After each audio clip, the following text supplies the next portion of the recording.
Hi, and welcome to the tutorial on how to add an image in Blackboard. In this tutorial, we will explain how to add an image using the text editor. And the text editor is found in many different areas, including the content creation areas, discussion board, posts, and in the announcements area. So you can add images to any of these areas. First of all, what you want to do is go to a content area. I'm just on week 1 over here, and I'm going to do the topic introduction, and I'm going to add a photo in here.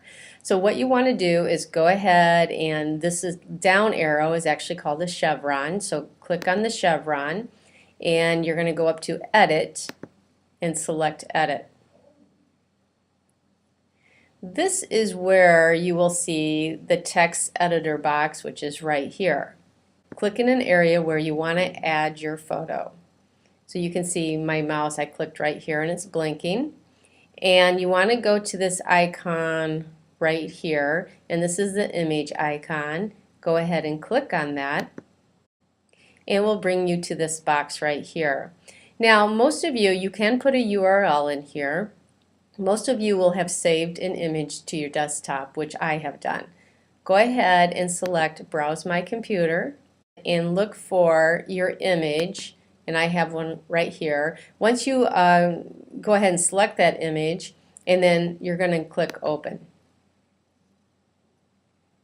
And you can see that my image is appearing right down here. You can kind of see it. It's an avatar. Now there's a few more things to do on this page, and one of them is to add an image description.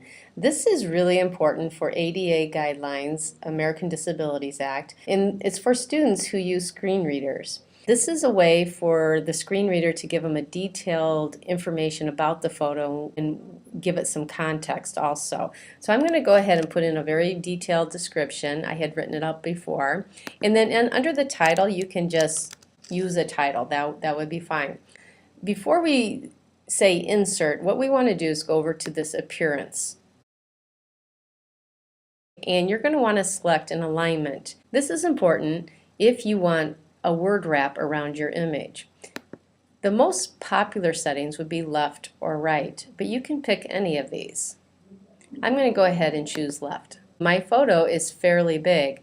Most screens only go up to 600 pixels, and so you can see this photo is way too big for this. I would suggest going down to 100 by 150 on most, and you'll see, give you an idea what the image looks like once I'm done. Vertical space, this is important, so you can see over here the words are right along the image, and so what you want to do is put some space. If you're doing word wrap, then you're going to want to fill in these boxes here.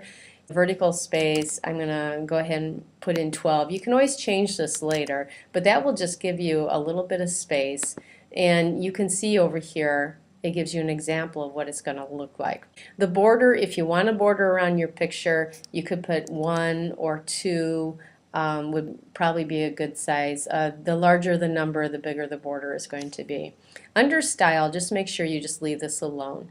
Now we are done, and so you want to go ahead and click Insert, and you can see that my image was inserted right here. And just to give you an idea, if I was to type a little bit more, it would just do a word wrap, and let me just get down here a little bit.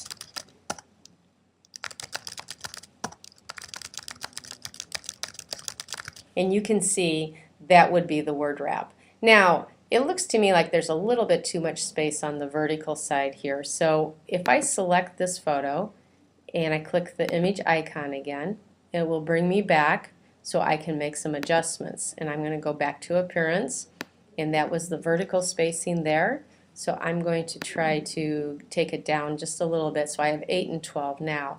And then I just have to click Update, and you can see that it looks a little bit more equal right now, which I prefer. And so this is all done. You can see this is 100 by 150, so if you wanted a larger photo, maybe you want around 200, maybe 300. Anything larger than that might be a little bit too large depending on what you're doing. Okay, so now once I complete that, I just select Submit.